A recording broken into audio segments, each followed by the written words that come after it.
photograph in which we Hello, were. bon, capsule aujourd'hui. La capsule va être basée sur les échauffements en compétition. Donc, il faut savoir qu'en compétition, on a un gros échauffement au début de la compétition. Mais il faut se tenir échauffé tout au long de la compétition parce que les endroits où on fait la compétition, c'est en général des stades, là, des stades maison d'athlétique, ça peut être des patinoires, ça peut être des gymnases. Donc, à ce moment-là, c'est très grand, donc c'est pas tout le temps très bien chauffé, même que parfois ou même tout le temps, il fait froid.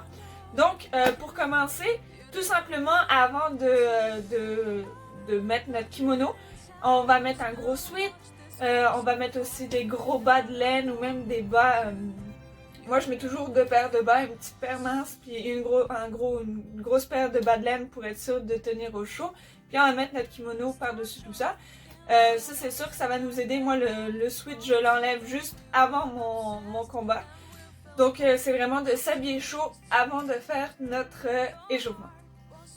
Sincèrement, là, je peux pas vous dire faites cet échauffement-là, vraiment juste celui-là, parce qu'on est tous différents, on fait un peu tous les échauffements qu'on veut, on fait l'échauffement qui nous réchauffe nous et qu'on aime faire aussi. Mais imaginons, on peut courir, on peut faire des uchikomi, des répétitions de mouvements pour nous faire pratiquer aussi nos techniques et les faire en rapidité, donc ça va faire comme un exercice de cardio, donc ça va nous réchauffer. Aussi, on va réveiller nos muscles, nos articulations.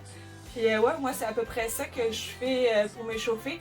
Je m'échauffe pas très... Moi je fais pas, moi personnellement encore, je fais pas un gros échauffement intense à en suer. Je fais un échauffement pour me réveiller. Puis je vais être en sorte d'avoir un échauffement où je vais être réchauffée vraiment au max. Mais pas trop non plus parce que cette chaleur-là, je vais la garder le plus longtemps que je peux.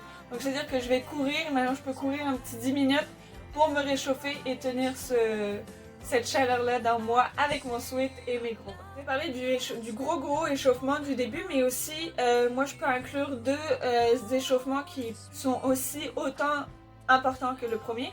C'est, imaginons, les échauffements avant les combats.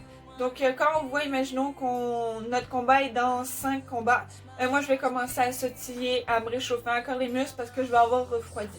Donc tout simplement marcher, me réchauffer les muscles. Donc ça va être un petit échauffement où je vais me réveiller. Et l'échauffement avant que mon combat commence, quand je suis en position de préparation pour mon combat. Là, je vais sautiller encore plus, me réveiller encore plus pour être sûre d'être bien chaud pour pas avoir de blessures pendant mon combat. Donc voilà ce qui fait le tour à peu près des échauffements qu'on peut faire en compétition. Comme je vous ai dit un petit peu avant, c'est vraiment... personnel, donc ça veut dire que chaque personne a son type d'échauffement qu'il fait, puis c'est souvent une routine, là. Ça c'est, en tout cas pour ma part, c'était une routine, là. Chaque compétition je m'échauffais de la même manière, puis je gardais cette routine là, autant que ça soit les habits que même ce que je pouvais faire pour m'échauffer. Donc voilà, j'espère que la vidéo vous a plu, bye bye!